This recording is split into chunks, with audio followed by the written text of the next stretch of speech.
Hi, Hello. everyone. Welcome to another Friday here with us, and we are Mamas Beyond the Matrix. And today we have a very special segment for you all, and we're excited to share. And so let's just get straight into it. Today we are talking about healthcare in Medellin, what families need to know before moving abroad. And it's really important to understand healthcare and how to navigate through healthcare. And imagine yourself in a foreign country, in a foreign city, where you and your family, you're enjoying your time, and one of your fears hits home, and that is one of your children gets sick. And at that point, you're trying to figure out, what do I do? Who do I call? What options do I have? And so we're going to dismantle and talk about a lot of things on how to overcome your fears and anxiety of navigating a foreign country and your healthcare, and specifically how to use it here in Medellín, Colombia, because that moment alone should not stop you from wanting to experience and get out and enjoy being out of the country, because we are all parents trying to have the best and have the best experience, not only for ourselves but our children, and keep our children safe while we are away. So today we're going to talk real about healthcare, the experience here in Medellin, the good, the surprising. We'll share a few stories, Kelly and I, Yes. and the things that nobody will tell you. Exactly. So, as Jay or Jonna mentioned, I call her Jay. We're here to give you what it's really like to relocate abroad with children.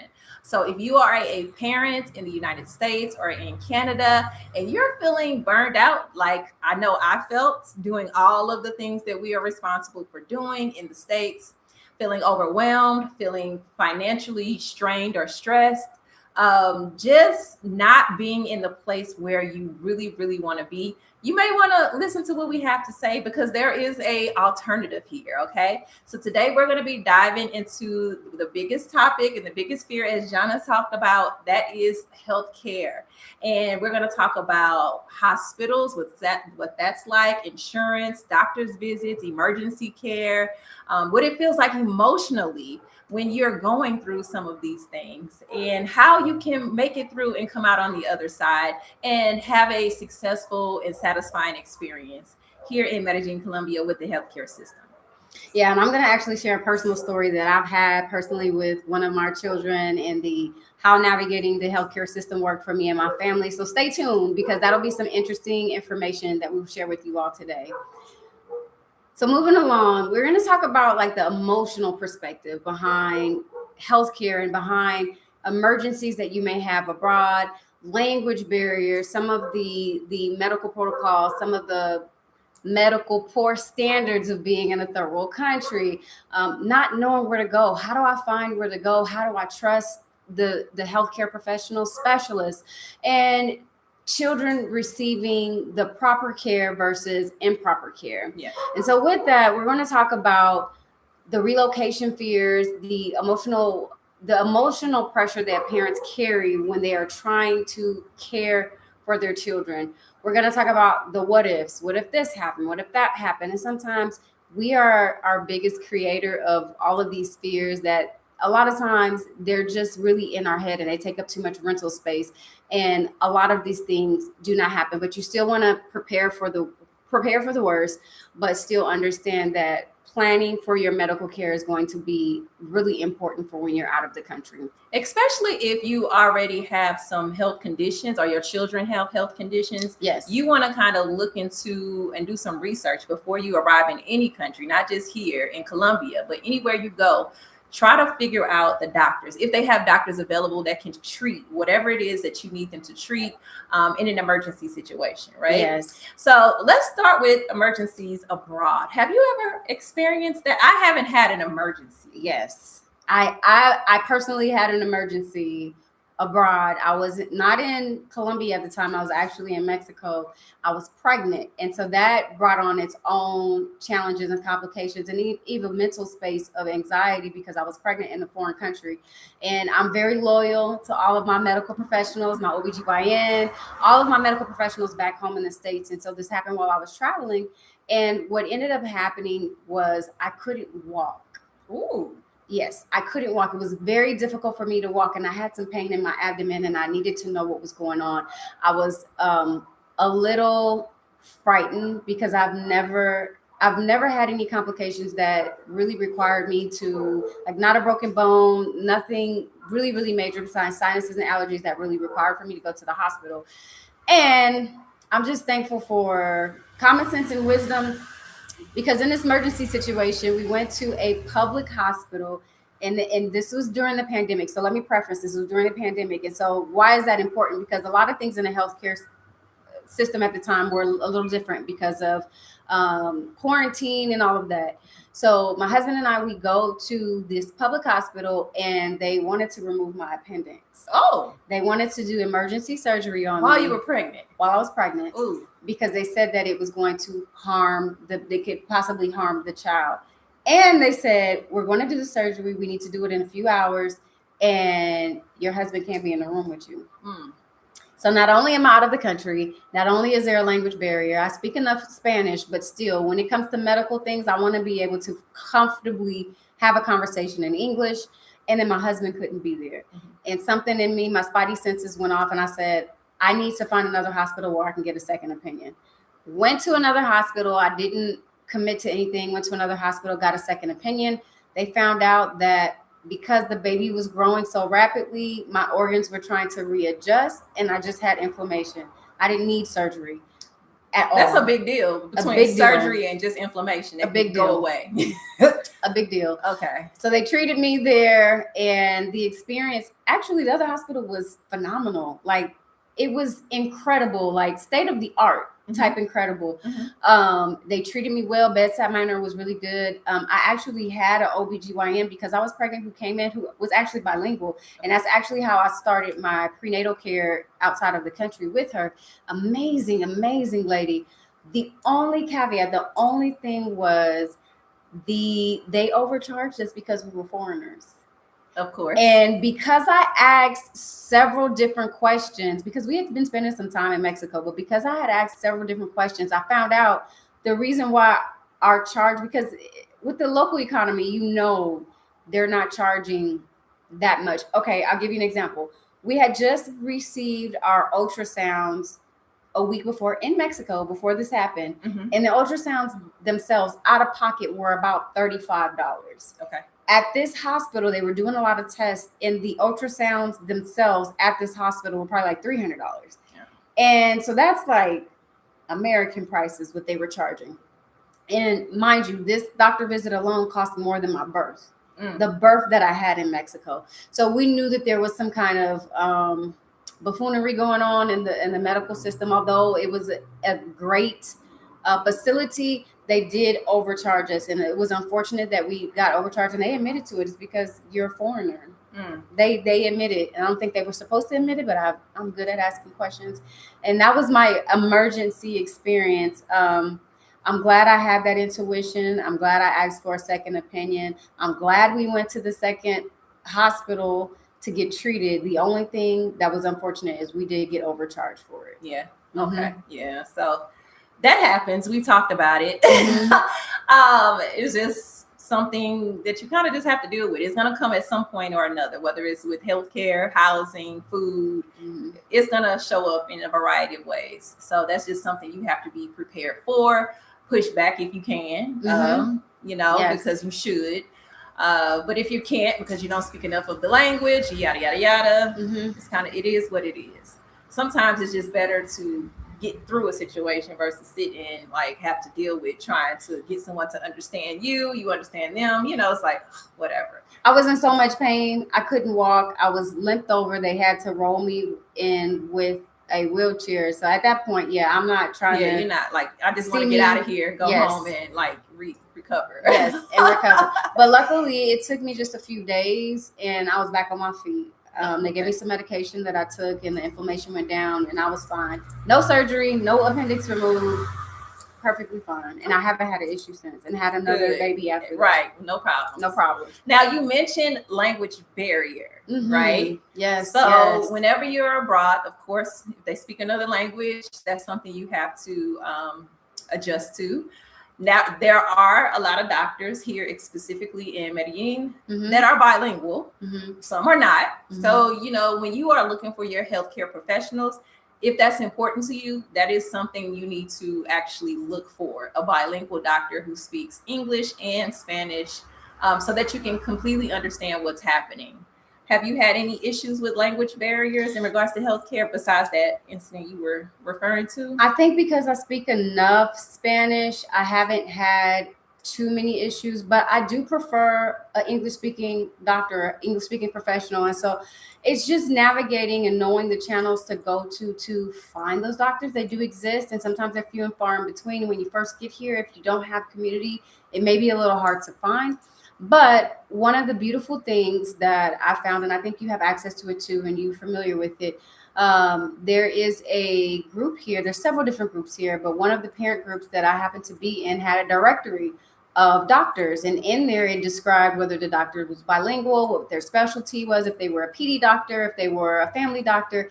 And that is basically where I kind of had my launch pad with, okay, figuring out and navigating the healthcare system here in Medellin. And that was a great resource to kind of put me in the right direction, to connect me with the right professionals who could speak enough English where we were comfortable communicating our health concerns. Yeah. And I think one thing people don't realize or maybe even think about is that a lot of these doctors are trained in the States. So they're trained in the States and go back to their home countries to practice. So that's where you get a lot of doctors that are bilingual, or, they are professionally, like, they're ready to roll. Even if they were trained in other countries, they're still going to be professional and ready to roll. But if you're used to the standards of the United States, understand that there are doctors around the world that train in the United States, go back to their home countries, and can be serving you in that country. So keep that in mind, okay? Some of the material that they even the ones that train and study here within the country, some of the information that in the articles that they study are both in English and in Spanish. Okay. So they are exposed to the English language in their practicums and in their learning environments. So it's not all in English, but they have some exposure to serving clients and learning the special modalities in English. Okay. So when it comes to your children, I know it's always like a concern if they're getting the proper care, if you're getting the right information. How have you felt? Because you've had some major experiences with the girls as far as healthcare is concerned. So what were your concerns about the children receiving proper care? My concern was, because I'm used to a certain system, because I'm used to a certain protocol as it comes to healthcare, my concern was whether or not they would be treated fairly, whether or not they would be treated with the top notch and not like expensive medical care, but like, is the technology here? Are the medications here? Is the infrastructure, the medical infrastructure, suitable for our children? And honestly, if I'm being 100% honest with you, Kelly, if I were a parent watching this right now and I'm in the States, and had I gave birth to my children in the States, I think I would have a lot more anxiety about leaving. But because I had my children and they were birthed out of the States, it has opened a new world that I've had to adapt as navigating myself as a pregnant woman, and then adapting with having my children, that it's made it the transition pretty smooth. But I'll tell a story about when this was last year. This was actually last summer. And my children, they're in swim classes and they're enjoying themselves here in the weather in Medellín, Colombia. And we're doing a lot more swimming. And right before we were leaving to go back to the States, my oldest daughter got swimmer's ear, which is a version of an ear infection. We have our medical professional, our family doctor, who comes to our house, who treats our child. And for anything that is specialized, we would be referred to an actual hospital. He actually does home visits, and he actually does visits, I believe, in the hospital setting as well. But it makes sense. When you think about it, we're so used to always going to the hospital that we're just used to going to the hospital. But it makes sense. If your child is really sick and can't get out of bed, why infect a population of people in a hospital? I know it's where you go, right? But if they can come to your house, like old school style, come to your house Isolated. and keep it isolated and keep it contaminated. I mean, it wasn't anything major. It was an ear infection. We received some a prescription, some drops for her ear. That home visit, was about $35 to come to the house out of pocket, with the prescription probably being around $8. This was last summer. We go, she's getting better. We travel to the United States. My youngest daughter, during that time frame, ended up getting swimmer's ear, and we are in the United States. Now, we are navigating, renewing our our insurance in the States, because we still have insurance in the States, but we also have our care here in Colombia, and we're in between. She was not quite a year yet. No, I'm sorry. She was a little over a year. So she has swimmer's ear, and we have to take her to the urgent care. I paused because I still can't believe this. We go to the urgent care, which already is $275 out of pocket. Now, for the same level of medication, do you know how much the medication costs? How much? The same drops. That was $35, right? Oh no, $7. About $7, $8. Okay. Was close to, I'm going to round down. I'm not even going to round up. $250. Actually, it was closer to $300. I remember it was closer to $300 for the same drops. That do the same thing. We got a discount, and the discount was about $90. But that's still a huge difference in the level of out-of-pocket costs and care. And to this day, I'm just and in that visit, I go to the urgent care, and in that visit, I'm glad that I had the opportunity to advocate. But the lady says, "Hey, I'm going to give you these drops. If they do not work, then come back and we'll give you an antibiotic," because the first drops were not an antibiotic. I explained to her, my oldest daughter just had the same thing. We had an antibiotic for her. Let's just go ahead and write the prescription for the antibiotic now. If I don't need it, I won't use it. I won't fill it. But if I do need it, it's there. It doesn't make sense for me to come back for you to do what we already know might be a possibility that needs to be done. But that's how our healthcare system doubles down and charges us more money for the care that they should be initially giving us to begin with. And so that was unfortunate. She was able to write out the prescription. Good thing we did not need it. The original drops that she prescribed were good enough. But just navigating and understanding the polar opposites of how to navigate the healthcare system was just eye-opening for me. And it made me realize how our care is great in the US, but it's very it's a capitalist society where they can take advantage of how we navigate our healthcare through the health system, especially financially. Yeah. And that was disheartening to me, but it was very eye-opening during that visit. Yeah. I can imagine. I mean, spending almost $300, or with the discount a little less, versus $7 for a prescription. That's not even the office visit. That's not any follow-ups. We're under $50 in Colombia for a home visit, and the prescription. Not only that, he checked on my other child while he was at my house. So it's like a 2-for-1 visit versus the, what did I say, $275 and so almost like $450 in the United States. And if it was more, if it was more of an issue that urgent care was like, okay, we can't handle this, you have to go to the hospital, that's another bill on top of another bill on top of another. It just starts adding up and just never ending. Interesting. So for the viewers, what question would you ask them about this? The question I would ask is, what is the fear really centered around? Is it around not having access to care? Is it the cost of care? Or is it, how do I get the care when I get out of the country? Because to be honest with you, in my experience, the cost of care really isn't as much of the issue. Sometimes it's figuring out and navigating where to go. But all you have to do is start to ask questions. And I don't think it's really difficult to find the right type of healthcare and even specialists. You and I both know a family who one of their children has a special need for them, and they were able to come scout out the area here in Colombia, go to specialist doctors and ask about the type of care that child would need. It's a physiological type of care that they would need, and was able to be rest assured that they have the technology, they have the infrastructure, they have the proper medications, medical staff, and hospitals to care for their child. So even if you have a child that has special needs, that has special medical conditions, it's not far-fetched to address and treat your children's medical conditions abroad. No. Many parents are doing it. Yeah, definitely. And it will cost you a fraction of what you're used to paying for, without insurance, So that's a wonderful thing, especially when we know that healthcare expenses is one of the downfalls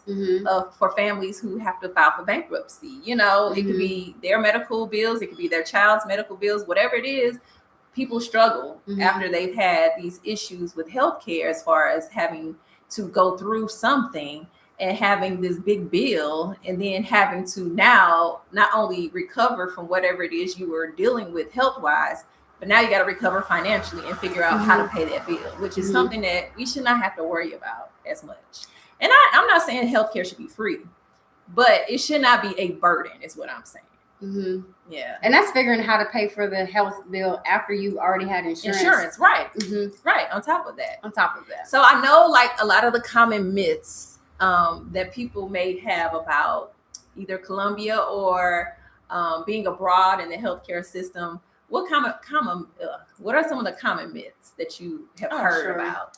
So one of the common myths that I hear is it's a third world country, or the hospital's clean. They think about these stories that they see online in these third world countries where there's an outbreak that takes place. They imagine people in these cots laid out sick, and you've got like these volunteer medical staff coming in to treat their family or the people who are sick.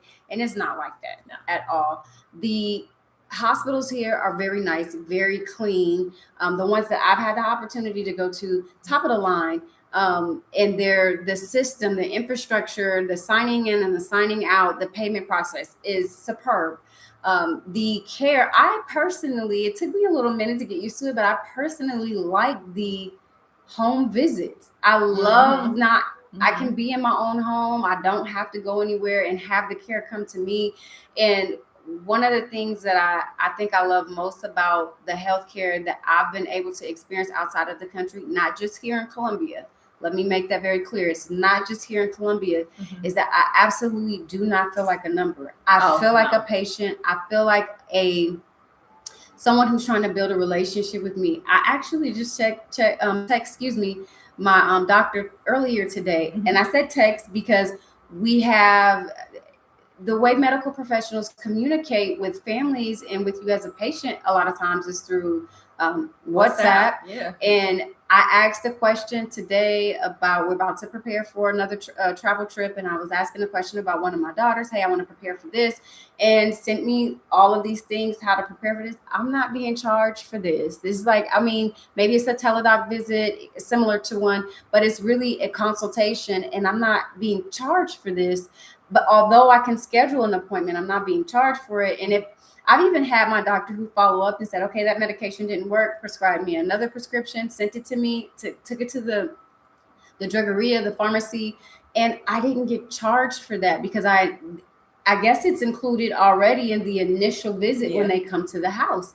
They really want to treat you as a person, an individual. Not only that, I've had an experience where usually it's myself and my husband. We're together for our girls during the doctor visit. He couldn't be there. I had him on a video chat, and we are having the doctor to address one of my daughter's congestion. And he heard my husband cough or sneeze on the other line. And he asked, hey, what's going on with your husband? I tell him, oh yeah, he has this congestion. He has these symptoms. And he said, okay, reaches in his drawer. And this visit has nothing to do with my husband. Reaches in his drawer and say, hey, give this to him. Let him take that for a few days and let me know how that works out for him. I mean, they're really concerned holistically about the family from my experience, and that is one of the biggest I guess myths that has been dismantled for me personally, navigating the healthcare system abroad, outside of the United States. Okay. So once families like actually experience the healthcare here in Medellin or any other country you may be in, many of them are like really, really shocked because it's not what they expected. And you probably heard Jana talk about some things that you didn't expect, right? So you learned some things just right now, just listening. Now, let me go into like what families kind of notice immediately once they are in a location, maybe here in Medellin, and they have a healthcare experience. Now, this is at the hospital. This is not a home visit. Well, hospital, home visits in general, like just the difference. I know for myself, my first experience having healthcare outside of the United States was in Panama. Okay. And when I went to the doctor's office, it was super, like the hospital and the doctor's building, let's just say, where all the medical offices are, super clean, super updated, like just pristine, like look better than hospitals I've been in the States, right? So very modern. The wait times, every time I go to the doctor or I've taken the kids to the doctor, we're in. Like, we're not sitting there for who knows how long, waiting to get inside the room and then sitting in the room and waiting on the doctor to come. No, it's normally your appointment. Okay, you're here. Maybe you wait 1 or 2 minutes, but the doctor is usually ready, sitting and waiting for you to come. Walk into the office, sit down, have a detailed conversation with the doctor. Even if they come to the house, you're still having a conversation. And they are taking their time. It's not a checklist. It's not a checklist, like what's going on, blah, blah, blah, blah, blah. Give me the, like, not a rush thing, not a 2-3 minute situation. Like, we sit there for 10 to 15 minutes, if not longer, discussing what is going on with myself or the kids. So awesome. Of course, just for me mentioning that, we saw the doctor right away. Like, we didn't have to go in the office and wait any longer for the doctor to come in because they're seeing other patients. No, they are anticipating you being there and they're waiting for you to show up so they can serve, right? So definitely shorter wait time. Friendliness, you talked about that. Just like very warm, very open, very concerned, very empathetic, you know. The bedside manner is awesome. I mean, that just any occasion. I've actually had surgery. I had surgery in Panama. I've had just doctor visits. I've had doctor visits here in Colombia. So it's just a little bit, it's different. Bedside manner is definitely there. Definitely. They want to know about your family. They want to know about you, your kids, you know, like really want to get to know you. Low stress. Yes. You know how sometimes you'll go into the doctor's office talk about it, and you like rushing, and this is like usually in the States, right? When you like, I gotta be there at this certain time, they want me there early, I gotta fill out some paperwork, I gotta stand in line because when I get in there, we got a line to get to the receptionist, and I don't want to be late. Like, you hurry up and wait. You gotta hurry up to get there to wait. So you have all of these things running through your mind. You gotta park in this parking lot, and it's far, and then you gotta walk all the way to the room, to the office, and your heart rate goes up, your pressure may go up. You know, they gotta draw your vitals before you see the doctor. Your vitals, and they're like, "Oh, you got high blood pressure, or you got high this." I'm just trying to get to the appointment. You stressed about trying to get to the appointment, right? Yes. Trying to be there on time to wait for them, right? Yep. So totally different, very, very laid back, very. Because if you're not there on time, and it's like 10, 15 minutes later, they cancel your appointment. Yeah. Even though if you are there on time, you might wait 30 minutes to be seen by the doctor. Yeah. And then you also have made this appointment months in advance because you couldn't get in sooner. So you want to make sure you are there because you need this appointment. At this point, you've been dealing with whatever it is you're dealing with for a longer period of time than you would like to, right? Yes. And then, of course, we talked about it being more affordable. More affordable care is what you can expect. Definitely. You can get insurance here in Colombia once you have your visa, and you know, you can sign up for one of the local insurance plans, or you can pay out of pocket, or you can just use your travel insurance. We do a little bit of both, travel insurance and pay out of pocket. So but you do have options is the point, right? You can actually get into the local healthcare system and get a plan if that's something you choose to do for yourself or your family, right? So that causes many families to feel relieved. They're surprised, also angry as far as how much they've been spending in the States or wherever their home country is, how much they've spent on healthcare. And Jonna just gave you the example of the $7 prescription versus the $300 prescription in the United States. Like, why? Why does it have to be so expensive? Why is it so drastic in the cost? Because you're hurting people, in the end. We pay into insurance. That comes out of your paycheck, right? Right. We pay when you go to the doctor's office a copay. You pay above and beyond if insurance doesn't cover it. Like, it's just a lot. It's a lot.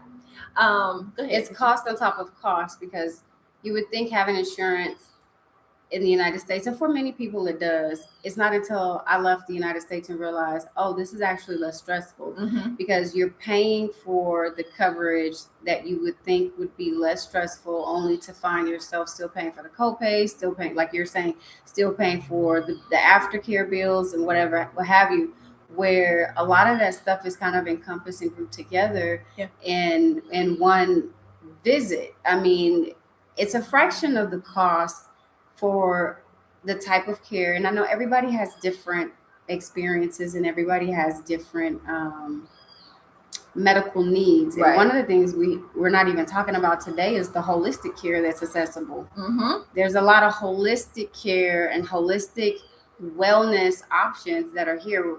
We're not going to get into that today, but for some people who are struggling with some terminal illnesses or some chronic illnesses, I've heard and I have seen certain people who have come here and just pick up a different lifestyle and get access to, and sometimes it's just the environment. Yeah, sometimes you can automatically get healed because of the clean food. Which is medicine, which is also medicine, right? Yes. The walking, the exposure to the sun, because you got to get out and about. You're not stuck in the house, jumping in the car from house to car to building. You're outside here. So the sun is always going to help with your energy, your health, and all of the things.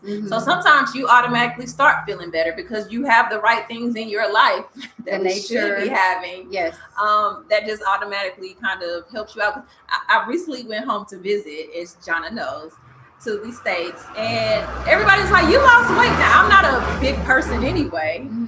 However, they was like, you lost weight, you look good. And I'm just like, well, I haven't done anything, but thank you. It's just the food, it's walking in the sun. That's just it. Those are the three things I can contribute it to. So I would like to work out more, but we're not at that stage yet. But you do work out more than you did in the States. Well, yeah, because just walking. Just walking alone. Yes. Because I definitely walk way more. Of course, in the States, everybody has not everybody, but in the Midwest, you pretty much have a car. We don't have which helps promote a sedentary lifestyle, which lessens your availability to be more mobile, right? Because you take your car everywhere. People are not. I mean, now with the gas prices going up, people are probably thinking about walking and taking a bike and public transportation. But the accessibility of just things being readily accessible to you and convenient, it also is inconvenient for your health sometimes. And that was one thing I mentioned, and this is a little bit off the subject, but when people would ask me like about the walking and like, why y'all walk so, like, I have to tell people everything we need is in our community. So we don't have to have a car. We have a supermarket or either like a little store where we can get food. We have restaurants. We have parks. We have whatever it is. We have a lot of different things in the community where just go up the street, go down around the corner, go wherever, and you can get what you need. So you're walking, right? Now, so I want to kind of go over the doctor's cost a little bit, because you talked about it a little bit, but I want to get back on track. And kind of go over some of my costs as far as from my experience. And I haven't been to the doctor a lot but I've had several experiences. So we did a home visit for the kids. This one where it was actually the doctor's nurse, because the doctor was out of town. So the nurse practitioner came and checked all three of us out to make sure, to see what was going on, make sure everybody was okay. Because at that time we had like a bad cold or something. Like it was just kind of going in the house, and I didn't catch it as bad, but I wanted to make sure like Everybody I was okay, Yeah. right? That was We're mamas, and that's what mamas do. So to have that $47 US for them to come to the house For everybody, check all three of us, $47 US. I've had to have prescriptions filled. The last prescription was 2 prescriptions, $14. Like along the same like $7 a piece. It wasn't that big of a deal. Right. I've had virtual. No, I'm sorry. So that's $47. Yeah, that was a virtual visit. And then I've had an in-person visit as well and a tele-visit. Okay. It was the same doctor. Yeah. Okay. Same doctor. And they charged, I think that they charged the same amount. But anyway, $53 is what I had to pay. Mm-hmm. Still wasn't a big deal because again, that's the total cost. And to your point, sometimes I did have to pay for prescriptions separately. Sometimes I didn't. Mm-hmm. It just depends on the doctor because I've seen 2 different doctors here in Colombia. So, it depends on the doctor. Mm-hmm. I've had that experience where, yes, it was definitely included, reached in the drawer, gave us what we needed. We're home and we're good to go. Mm-hmm. Had the experience where the prescription was sent and it was no problem. So, but those are, that gives you an idea. Mm-hmm. Now, when I had surgery in Panama, now this is that one is where I know I got gringo priced because I was initially quoted by the hospital what the cost of the surgery would be. Mm-hmm. But when I got the bill, it was double. Mm-hmm. Now I understood that I had to have a few more prescriptions and different things while I was in the hospital, and I actually stayed in the hospital a couple of days. So I understood that the price would go up a little bit because of that, but not double, right? But again, it goes back to that thing where I'm just recovering from surgery. Right. I ain't even fully recovered. I still got a whole nother month to go. Yes. You get hit with a bill. I don't feel like arguing about it. I don't feel like going back and forth. Like we got to figure it out and pay for it. Mm-hmm. But it was still not as much as it would have been if I would have got it done in the States and had insurance. You know what I mean? So that was like a little bit of my experience. But again, the doctor was awesome. The hospital was awesome. Did the doctor speak English? Yes, the doctor spoke English. And this was in Panama. Okay. The staff was great. They didn't speak English, but they took care of me. I feel like that was the best care I've ever received. Mm-hmm. And I haven't had many surgeries, but when I tell you they took care of me and made sure I was okay when I was having any complications, they were on it. My doctor was on the phone in the middle of the night because I was having a complication. They were there. Talk about that, like in the middle of the night. In the middle of the night, yeah. Not leave an email, not leave a voicemail, and somebody will get back to you within 24, 48 hours. Mm-mm. No, it's like an on-call situation directly to the doctors that have serviced you. And that's not, and I don't say that lightly because that's not the level of care I've received amazing care in the United States, but never to the point where I have, and I don't take advantage of it, I have the primary contact to my doctor and I can directly send them a message, say, this is what's going on. Mm-hmm. I mean, and you said in the middle of the night. In the middle of the night, like I was having a reaction because I was getting too much of a painkiller. And it was on a drip. And it was it was too much in my body and it was causing me to like shake and I couldn't breathe. Like it was just overwhelming me. Wow. So we were like, what's going on? Like, you know, she was on that phone. She asked me what was happening. She talked to the nurses and said exactly what to do. She called the other doctor who was the anesthesiologist because he was the person responsible for the painkiller. So, he came in the next morning and checked on me and made sure that everything was good. Like they were on it. And again, this was in Panama, right? So after that experience, I said, I don't feel like I would ever, it was my choice. I don't think I would ever do surgery or anything major in the States again because of the level of care. That's saying a lot. That's saying a lot. Not even the money part, the level of care. I don't think they hear you. That's saying a lot. Yeah. Not the money part, the care. The care. That's how much they care about you. Like it's never, or I haven't had a situation where I've been with a healthcare professional questioning if they're giving me the right information, if they've checked me thoroughly. Like, I haven't had that. And I've definitely had those experiences, which caused me to go to Panama to get the surgery, because I had a doctor in the States that was my doctor for a while, years, and didn't give me the information I needed, you know what I mean, for my body and for me to be healthy. That made me want to look at other options, because I didn't trust that doctor to do anything, especially surgery or anything, based off of the information I had already received. Right. And that's unfortunate. I want to kind of speak to even just the pressure that our medical professionals are on, even in the States. I think if they weren't confined, or they had certain metrics that they needed to meet, that it is possible that the care would be a lot different. I know I've personally felt like even doctors who I love and I've been with for years, I felt like there was a quota though. Like, I have to meet this person within this time frame of the visit. I have about 30 minutes to sit down, find out what's wrong, find out, diagnose and get them treated, fill out a prescription, and I have to see another client, and I'm already behind. And I'm already behind schedule. And I've had people tell me that too. Well, I'm behind schedule, so I'm gonna try to, make this, and it's like, at that point, do you really feel like you're being treated properly? Because maybe a deeper conversation could reveal something that could be drastic to your health, but just that little bit of time and probing just a little bit extra could make the difference in somebody's healthcare. And I absolutely have never felt rushed outside of the States. I've never felt rushed. No.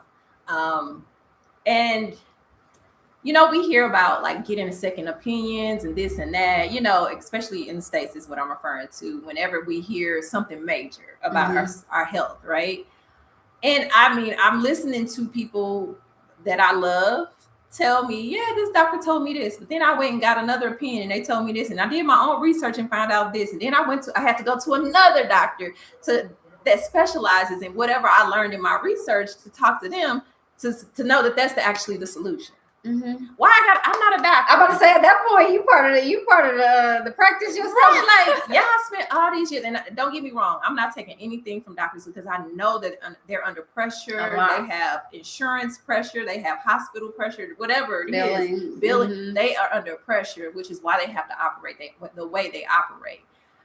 But I'm not a doctor. I shouldn't have to do all of that, and I shouldn't have to take all of those steps for me to be cared for properly and get the right diagnosis and the right care, or the process, or what am I trying to say? The plan of, what did they call it? The care, the continuity of care. So you're what is they call the care plan? Care plan.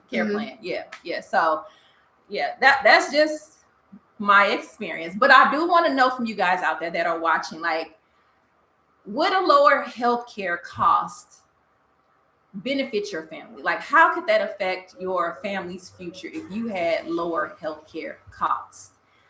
Because affordability is only one piece of this conversation. Yes, that is only one part. Yes, we're gonna dig a little deeper, but before we do, I do want to mention some things that so medical tourism is a thing. Oh yeah, and a lot of people travel outside of the country so that they can get medical care for a reasonable price, or for certain surgeries. You just mentioned your experience in Panama, and I want to list a few things because we talked about prescription a little bit. And one of the things that I think was an eye-opener for me was there are a lot of prescriptions there are a lot of medications that in the United States require a prescription. Outside of the United States, these are over-the-counter medicines, and these are some of like your popular medicines. And so I want to name off a few, and they're going to be a fraction of the cost. A lot of the times, if you're paying out of pocket, whatever it costs in the United States, it might be 25% of what the total cost is, or maybe a third of what the cost is for this medication in the United States. So amoxicillin, you need a prescription for that. It's an antibiotic. It's over-the-counter in Colombia. Ciprofloxacin, I think is how you pronounce it. It's another antibiotic. You need a prescription for that in the United States, but you don't need a prescription for that here in Colombia. I may not pronounce this right. Fluconazole, which is an antifungal prescription. It's a prescription in the States. It's over the counter in the United States. I'm sorry, it's over the counter in Colombia. Prednisone, it's a steroid. And we know many people know that is a prescription in the United States. It's over the counter here in Colombia. Metformin, for people who are diabetic, that is a prescription in the United States. It's over the counter in Colombia. And then one last one, because I know these are common prescriptions that people like to get in the United States, but Losartan, I think, is that how you pronounce it? It's a blood pressure medicine. It's a prescription in the United States. It's over the counter here in Colombia. So just the fact that the healthcare is that accessible to where you don't have to schedule a doctor visit to get, if your prescription has expired, you don't have to get another prescription. You don't have to do all of these things to just go to the pharmacy, go to the drogeria, and just get it over the counter. And they are so abundant. The pharmacies and drogerias, that's what I was about to say, are all over. Yes. You will have several pharmacies in one block, right? On top of that, you can get prescriptions or either just medications delivered directly to your door. You can. You don't even have to go to the pharmacy if you don't want to, or if you feel too sick to. It'll come directly to your door. Yeah. Now the caveat to that is, so these are a lot of them are mom and pop pharmacies, or drogerias. Yes. They may not have the prescriptions you're looking for. So some of them, right. So you may have to go to more than one if that's something. Or a franchise. Right, or a bigger franchise. A lot of times I'm going to the local mom and pops because it's just like right there. You know, it's just so convenient. But keep that in mind. Keep that in mind. So, but even that, because they're so abundant, you might have to walk maybe another 2 minutes. Right. It's not far. It's that. They have so many of them. Maybe like the cash checking place they have in the United States, like almost on every block, depending on what community you're in. Right. They probably have an abundance of the drogerias here, the pharmacies here, and the accessibility. They just make it accessible for you to get what you need for your health. Yeah, definitely. It's very easy. So let's talk about health insurance options. Okay. So how are families able to access healthcare? Sure, that's a really good question. So there are several different ways to access healthcare, being a parent, being a family that's outside of the country. There's what we talked about already, which is out-of-pocket costs and care. I don't think I'll spend too much time on that since we kind of covered that in some other examples that we use. You have local insurance, which is local to the country of Colombia. You have international insurance. You have public and private healthcare insurance. And so what a lot of people do when you're traveling as an expat, and if you're traveling, if you know you're going to be someplace maybe short term and you're going to need access to healthcare, between short term and long term, I say between short term and long term because maybe you're planning to spend a certain amount of time, like over a month, over 2 months in a country, then the travel insurance would typically be good for not the travel insurance. Yes, the travel insurance would be good for someone who is in that predicament where they're traveling and they're going to be someplace for a while. You have your travel insurance that will typically cost you between $40 to $150 a month. Now, that's going to obviously depend on how many people are in your family, what are your medical conditions, you have pre-existing medical conditions. But from a very basic level for maybe one person, $40 to $150. And this is short-term insurance. This is for those who are digital nomads. Again, between short and long-term, probably people who are working on their visa. They haven't quite gotten their visa yet, but they're on their tourist visa. Short-term insurance will be good for you. Sometimes this insurance is accepted for the visa process, but typically you would want to couple that with maybe a local insurance here in the country. It also, with the travel insurance, which is really important that the local insurance doesn't usually cover, which is the repatriation. Mm-hmm. Now that's important because when you're going through the visa process and you're wanting to extend your stay in a country like this, having your repatriation is going to be important because they want to see that with your health coverage, if something drastic happens to you, do you have the coverage to get exported back or transported back to the United States? And that's what the repatriation is. And a lot of times with your travel insurance, it will include that. If you're looking for on the market for travel insurance, ask that question specifically to see if it includes it, because that's going to be really important. Yeah. Now, for your local insurance, I'm not going to speak about specific carriers, but your local insurance is going to be for people who are seeing themselves in a place a little more long term. So that may cost you anywhere starting at between $80 to $200 for an individual. So for your family, it can vary. It's also, again, it's going to depend on pre-existing medical conditions. It's going to also depend on the size of your family and what have you. But you can use this local insurance for emergencies. You can use it for your visa. A lot of people get the local insurance to help with their visa process because the country wants to see that you have, specifically here, Colombia, they want to see that you have the coverage, because there's some things that that are hard to come by. For example, an ambulance. An ambulance is not readily available like in the United States. If something drastic happens to you, an ambulance is a little harder to get access to here. And that's probably one of the, when we talk about myths and when we talk about healthcare, that's probably for me one of the disheartening things. I've never had to be in an ambulance before. Neither have I had to have anybody close to me be transported in an ambulance, thank God. But just to know that it's available, like in the United States, is really good to know that. And here, they do have them and they are available, but to get access to it is not easy. So that's why they want to make sure that you have that within your insurance. And then with the with the local insurance, you can get regular care, regular checkups with that type of insurance. Mm-hmm. So your travel insurance, going back from the local to the travel insurance, it's going to be more for your emergencies too. So if you know that you're going to travel somewhere for a certain amount of time, maybe if it's like 3 weeks, 4 weeks, because we hear about people who go to these places, they get on excursions and they get injured, they break a limb, or I read a story the other day, somebody got stung by a scorpion.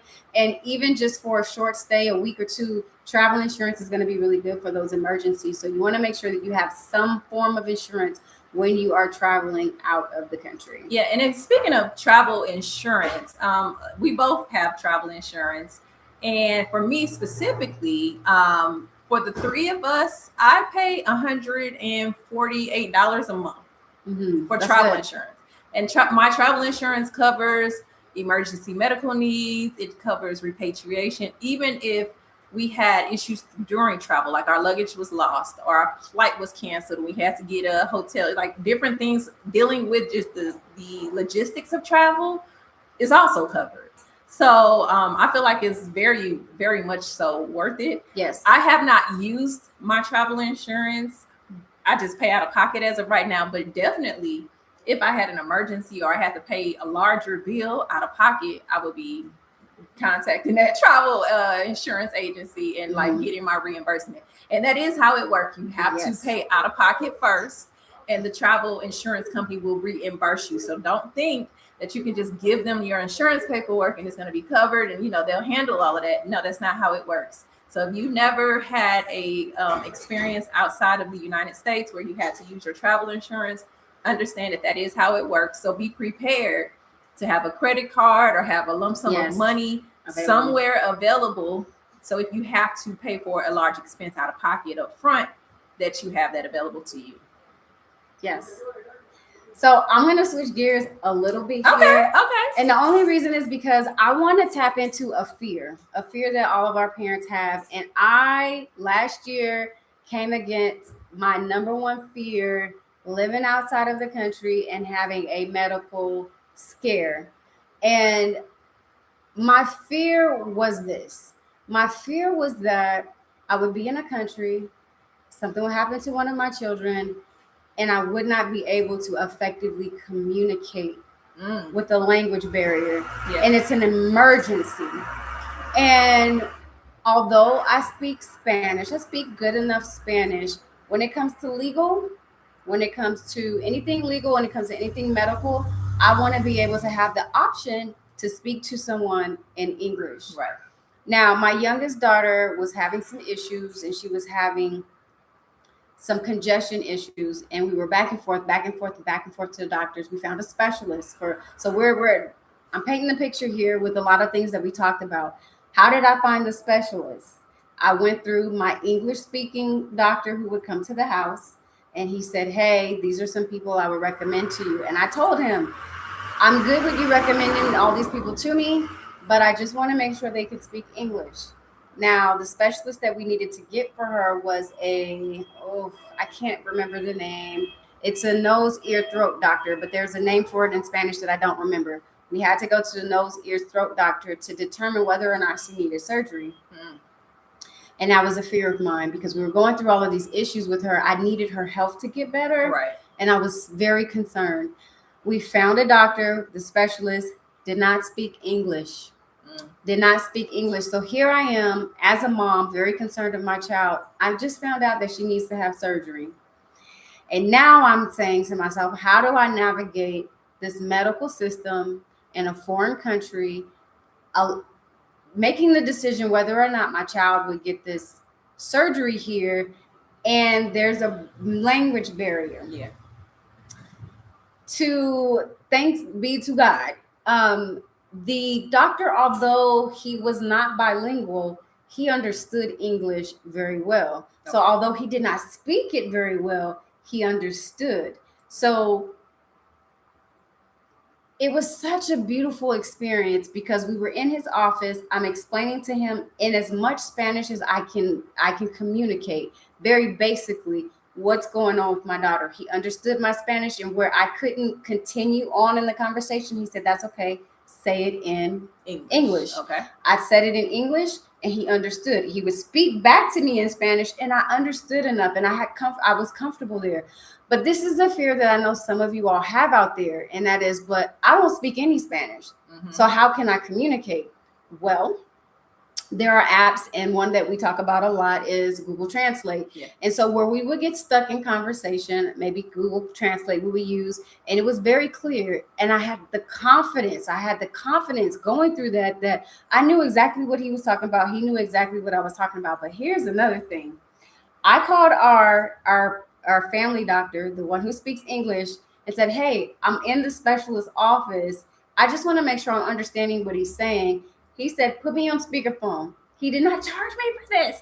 I put him on speakerphone. So now he's there to help medically make sure the language and the jargon and the understanding is there, and making sure he rests assured and calms any anxiety that us as parents may have had. And he helped translate, but he even said, oh, you got it. I didn't really need to translate for you. But still, to have that crutch and know that I can just pick up the phone, and he was available and willing to communicate and help translate that conversation. I don't think I've had that. I mean, I haven't had to have that situation back in the United States because it's in English, but I don't even know if I spoke a foreign language, if that would have been accessible to me, where I can just pick up the phone and call someone. I mean, I know they have translation lines. I've used them myself, but a medical professional, I know that I can call and translate and help navigate this conversation, gave me a peace of mind that was just incredible. We did the surgery, we got through that, and I walked out of that situation with a level of confidence in myself as a parent, but also in the language, And I'm just saying that because I know that there's so many people who don't speak the language, and I would just say, fear not, because as long as you are trying and they see that you are trying, just pull out the app. There's the app. On the app, you can talk to the app, and it will then say it in Spanish. So you don't have to type all of this information, because that's another thing. When you're in an emergency situation, do you want to type all of this information out? No, you don't. You want to talk. You want to be able to communicate with someone. And we were able to use all of the above, my broken Spanish and English alike, listen to the doctor in Spanish, have our other doctor and use a translator, and feel extremely comfortable with that situation. She has not had any issues since the surgery. Good. She has recovered. The Okay. surgery was an outpatient surgery, and she was back to normal in less than 24 hours. And that was an incredible experience. And I'm glad I had that experience because it helped me face the fear that I had. Mhm. That now I feel comfortable. If anything like that happens again, I feel like I will be equipped to navigate that situation. Yeah.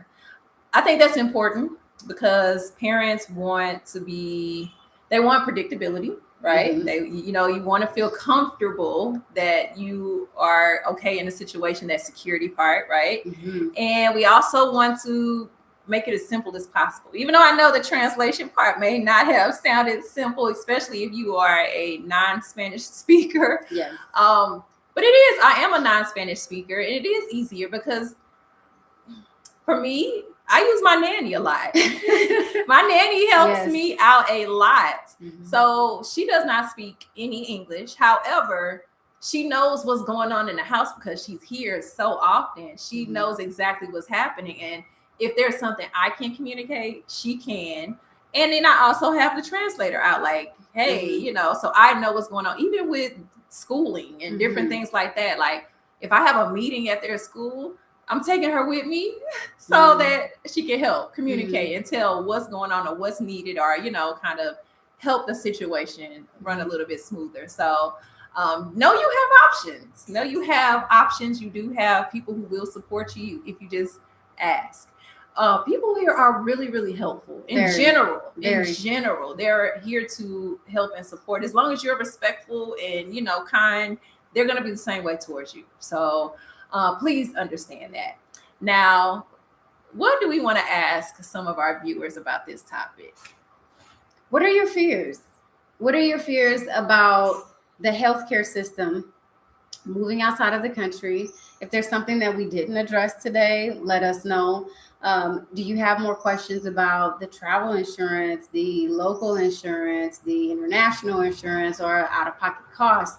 I think a lot of families have a combination of care where they will have their local insurance, and then some will pay out of pocket. Some will have the travel insurance and some will pay out of pocket. I think when you get down to understanding how, in comparison, how little you pay for healthcare, a lot of people really don't have a problem with paying out of pocket for healthcare costs, especially when you compare it to apples and apples. Same thing. What you're being charged for in the United States versus in another country. I mean, I think I mentioned before, our ultrasound alone was like $38 or $40. I think pretty sure under $40 for an ultrasound, which I know my first ultrasound in the United States, I can't remember how much it cost, but it was expensive. It was expensive. That bill, it was expensive. So you don't have to be rich, no, in order to move abroad and to have healthcare abroad. You do not have to be rich. And if you are not even moving as a family, you're just taking care of yourself, it's even cheaper. It's even more cost effective. I don't like to say cheaper. I shouldn't say that. But it's even more cost effective. Yeah, very much so. So let me go ahead and I'm going to go into our next talking point. Okay. And that is real life experiences, which we've kind of gone over this already with sharing our stories in regards to our experience with healthcare in other countries. Have you specifically, well, maybe you did, when your youngest had surgery, was that a pediatric clinic or was that just a regular hospital with maybe a pediatric specialist? It wasn't a pediatric specialist. It was a regular facility where they did outpatient procedures and I think some inpatient procedures. But the specialist who we saw was very familiar with working with he was a pediatric specialist, but he was an ear, nose, throat doctor who also saw PD clients. So he did PD plus adults. But the facility itself, it's a facility with different specialists in there. So you're not just seeing only PD patients there. Okay. So we've kind of gone over the experience with pediatrics, as much as we've had, because the doctors I've seen, One of my doctors is a pediatrics doctor. Okay. She was trained in the States, so she still goes between the States and Colombia to do her work. I think she practices in New Jersey. So, okay. So we've talked about that a little bit. Gave you guys a good idea. We talked about the pharmacy access and how it is in abundance. Mm-hmm. You have no problems getting prescriptions here. We talked about communication barriers and how you can overcome those. Scheduling your appointment. We didn't really talk much about that, so let me kind of hit that a little bit. Most of the time, you can go online. Just like in the States, you can go online and they have the portals where you can see different doctors who's available, what they specialize in. Same thing you're used to, same thing out of the country. I've had that experience in Panama and here in Colombia. Mm-hmm. Go online, figure out or find out who you want to go see, make an appointment right online, and there you go. Once I've connected with the doctor, that's when I normally would just WhatsApp them like, hey, I need an appointment. I don't necessarily go through the online portal if it's not necessary, or, hey, this is what's going on. Do you think I need to make an appointment, or is it a televisit? And they'll let me know what I need to do. Mm-hmm. Very easy. Even if you don't speak Spanish or another language, wherever country you're in, Google Translate. All you got to do is put what you want to Google Translate, copy it over to WhatsApp. Send your message. I always send everything in Spanish. We're speaking to Spanish-speaking people. Yep. I don't send things in English unless I know whomever I'm speaking with is an English speaker and they're speaking to me in English. And they usually will start speaking to you in English because they can tell you're using a translator. Yes. It may not translate it actually the way it should. So if they see that it may be better to communicate in English, then they'll just start speaking to you or communicating with you in English, and you just go back and forth, right? Mm-hmm. So that is really the ease of the appointments and scheduling. And let me say this, because this is important. When you make an appointment, you don't have to wait months. You can normally go see somebody maybe the next day or within that week. Within 24 to 48 hours. Yeah, you can normally see someone. When we talk about accessibility, I have had this experience more than once. I reach out to the doctor. The doctor says, okay, what's going on? And says, when am I available? And is at my house within 1 to 2 hours. Are you going to be home? Yes, I'm going to be home within 1 to 2 hours. He'll tell me, okay, 45 minutes. I'll be there. Yeah. Your schedule, not theirs. More than one occasion where they're there the same day. I mean, which is incredible because for some people who have some symptoms that are really prevalent on certain days, it may not be prevalent when the specialist comes to see you, because now it's 2 or 3 days that are a week or 2 weeks that it's gone by. And can you imagine suffering through? I mean, we can imagine because we've experienced it, right? Where you're suffering with this thing for 1 to 2 weeks, or the symptoms change over that time. So that is something that's very real. And just another example, we just talked about how quickly you can see a physician. I made an appointment to see a physician in the States because I was going back to, for a week. I only had a week. However, in my mind, I had to readjust. Like, oh, shoot, 2 months out, I need to be making an appointment to be able to get in during this 1 week that I'm in town to be able to see the doctors that I need to see. And I wasn't even able to see all the people I needed to see. I was only able to see one. And then when I still was like, okay, I'll be back in the States in another month or so after that. So I'm still trying to get another appointment. I still couldn't get an appointment during the time I was going to be there. So I was like, you know what? Forget it. I'll just wait till I go to Colombia and I'll just get it taken care of in Colombia because I know I can get it done just like that. No problem, right? I was trying to go through my insurance in the States, but it's not going to happen that way. So we just going to go ahead and pay for it and go ahead and get it taken care of. Now, you reminded me of something that I didn't mention, and we weren't even planning to talk about this. Go ahead. But I was also concerned. I know that I had got this referral to this doctor. This is before any care here in Colombia. And I'm vetting and I'm trying to figure out if this is a doctor I want to work with. And I'm thinking to myself, how do I know that this is actually a medical professional? They come into my house, they're coming to treat me, but how do I actually know this is an actual medical professional? Right. And so I did some research, as I do sometimes, and there's a website, and we'll probably link it in the description for anybody who's interested in the Medellín area.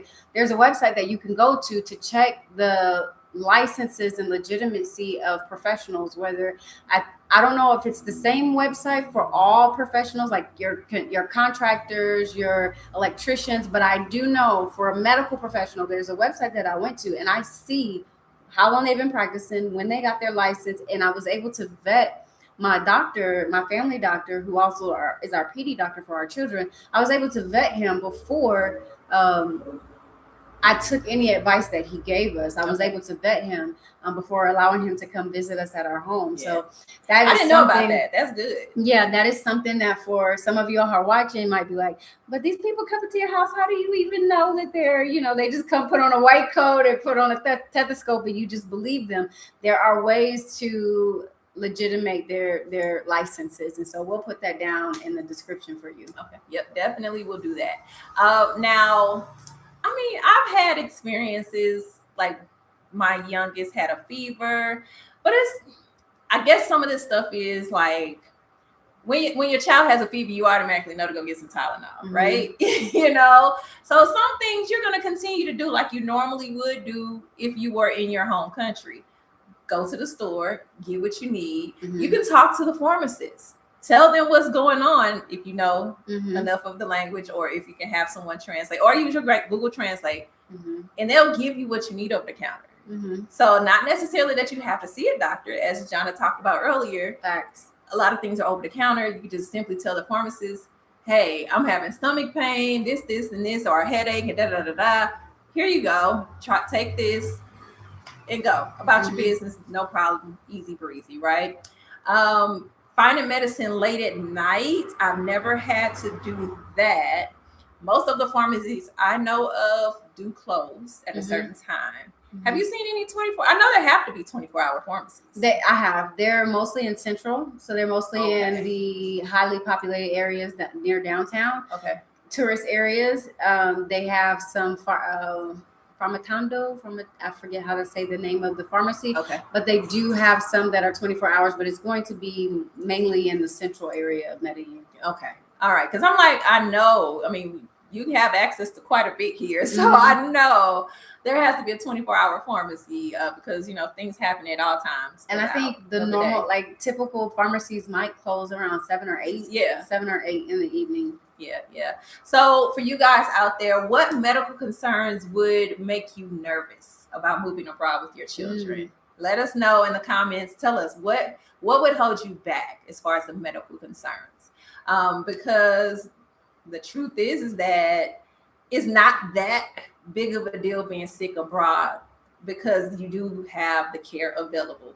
Not saying every single country, not every city, because there are going to be remote places that it will be a challenge with healthcare. But if you are in a major city, and I'm thinking any country, if you're in a major city, you're going to have access to some quality healthcare.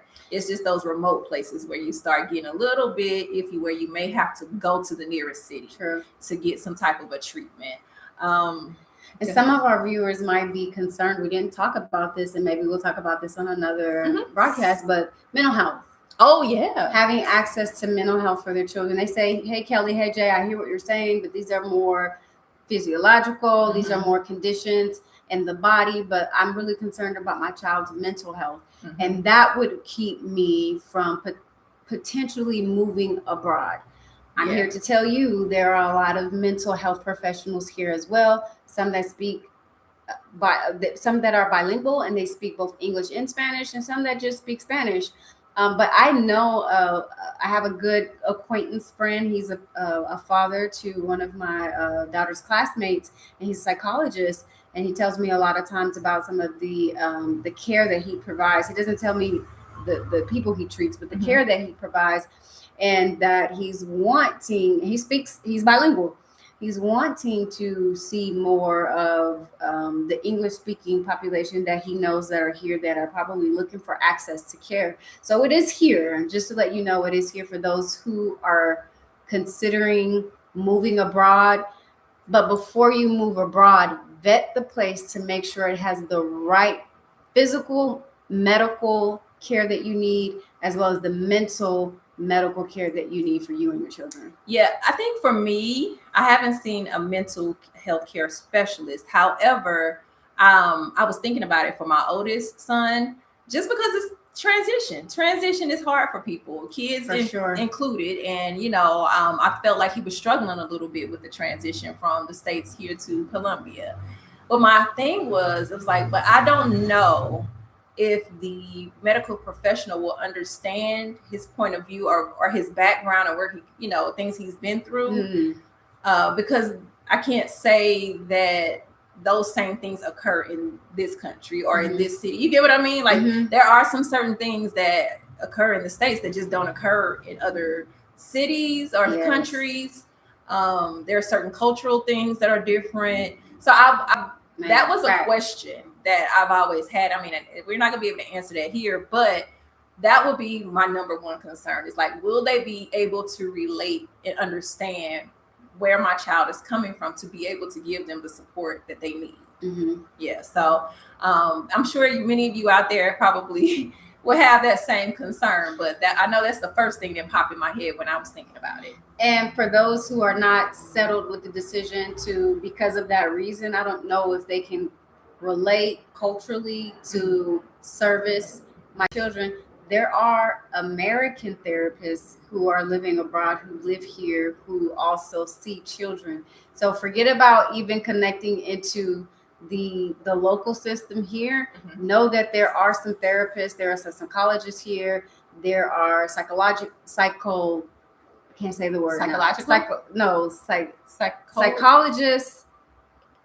There are professionals. There's another word I'm trying to think of. There's therapists, psychologists, psychiatrists. Thank you. Woo, we got it.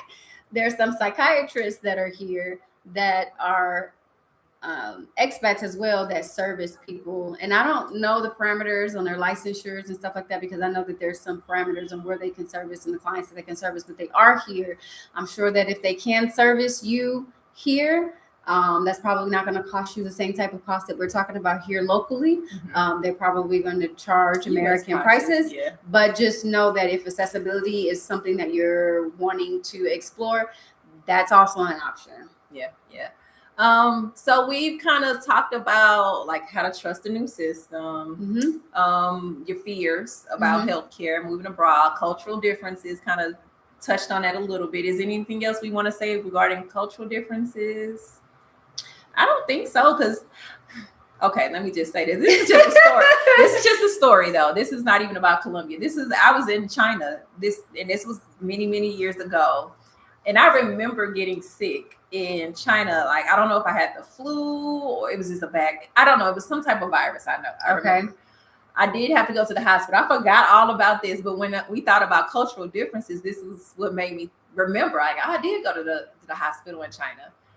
So you know how the thermometer, the old school thermometer, glass thermometer. Yes. Right? Yes. With the red thing. Okay. So, in the States, we're used to putting it under our tongues, right? Yes.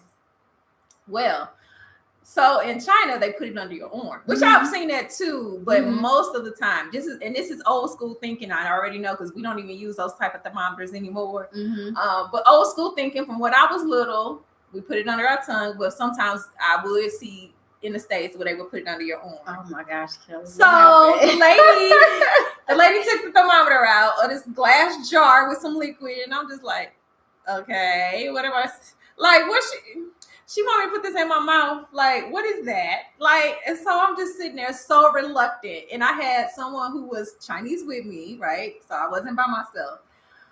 Lord, I was in my mind like, oh my gosh, I can't believe I'm about to do this. I got to put this in my mouth. Like, oh my gosh, I don't know what that is. What is that liquid? Is it sterile? Like, So I opened my mouth and I got this look on my face, like horrified. And then they start laughing, and they were like, no, under your arm. I was like, oh. And then it was like this sense of relief just all over me, like, thank God. I have to put that. Where has that been? Oh, yes. My gosh. So when we talk about cultural differences, like those little bitty things, like just something as small as a old school thermometer, you just have to think about, like, that was just the difference. The practices are slightly different when it comes to certain things like that. Yes. So even when they weigh you on a scale, it's in kilograms and not pounds. And so doing that conversion, remember. So it's little things like that you have to adjust to. Yes, yes, yes. But I mean, that's the only thing I can think of as far as cultural differences. And that really wasn't that big of a deal. That was just me like, I would have been freaking out too. So yeah. So yeah, we've gone over quite a bit here. So what I want you to do is, I think I'm looking at my notes just in case you guys want to know. We talked about fear. We didn't talk about guilt. Guilt parents feel when relocating children. Do we need to talk about that? Because it's not really. You want to talk about that or not? I mean, I know some parents who regardless if they have children or not, some people just feel guilty leaving a system that they've just acclimated to for so long that do I want to leave my healthcare professional? That was my main thing. I've been, like I said, very loyal to my healthcare professional. So that can transcend into being a parent and knowing that you have your professional set up for your children. And do you want to strip them from that? Do you want to take their medical care, not even just their medical care, their whole social life and all of that, depending on what their age is, it can be challenging, more challenging for certain ages than others. If you have small children who don't have a whole lot of friends yet, might be a little easier than for someone who has a freshman or a sophomore in high school.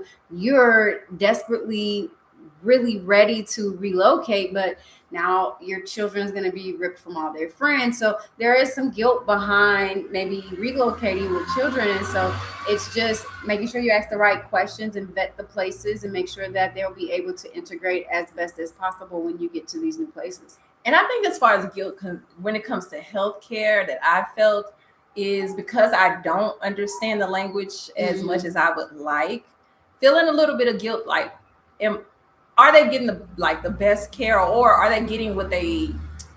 This is what it is. Could I have advocated a little bit more if there was a need for advocation, because I may not have understood everything. You know what I mean? I can say that'll be a little bit of guilt. Like, did they really get what they needed? Did they really understand what I'm trying to convey? You know, all of that kind of stuff. So I think that's about the only little part of guilt that I would say I may have had in regards to healthcare with the kids. But it can be very emotional, as we already discussed. But I hope that the information that we've been providing will make you feel better and kind of bring a little bit of peace to you today. So we talked about what scares you, or we asked you the question about what scares you about moving abroad. So I think we're going to wrap this up, because this is about freedom for us, right? This is all about freedom. We don't want to scare you. We want to just provide realistic information that will really help you, because I know when doing research to move, I couldn't find everything, especially about families. I could not find the detailed information that I really, really wanted to be able to make a good decision. I needed to really be here, connect with the community, and get resources before I learned a lot of different things. So we know what the situation is in the world, especially in the States, and people can't necessarily just jump out and do a scouting tour to several different countries, you know, within a short amount of time at that, because things are getting a little, stressful and chaotic. Not a little, a lot. And we don't know what travel beholds for the globe, right? In the near future, right? So we want to make sure we provide at least enough information virtually, so that could potentially help you out a little bit more. So I want you guys to type freedom in the comments if you are a family that feels calmer about moving abroad, or feel calmer about like maybe the healthcare situation if you were to move abroad. Type freedom in the comments, so we know you are out there, and we know you are watching, and you are engaged, and you're interested in the content that we are providing. Yep. So anything else that you want to go over?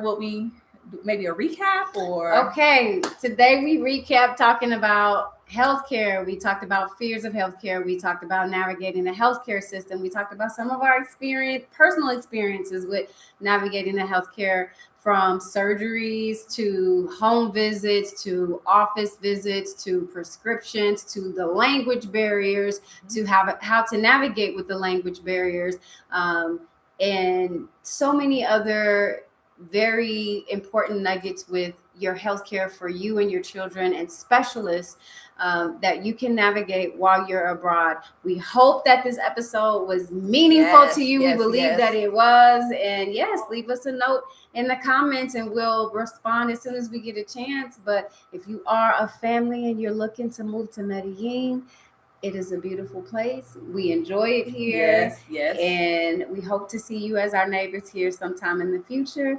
And with that, we have our 90-day relocation checklist, which is free. So if you guys are thinking to relocate to this city of Medellín and you want to kind of just have a checklist to help you start getting things in order, because there are some different paperwork that you need to get together, apostilles, just different things you need to different things you need before you even leave the States. You need to do some of these things and they take some time.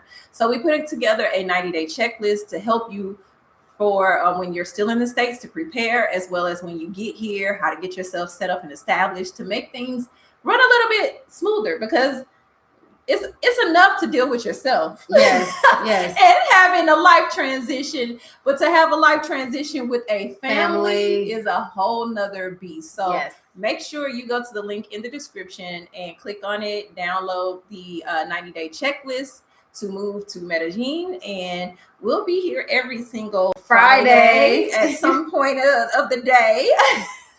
Again, we are mothers, so we kind of have to make some adjustments, but we are here on Fridays, okay?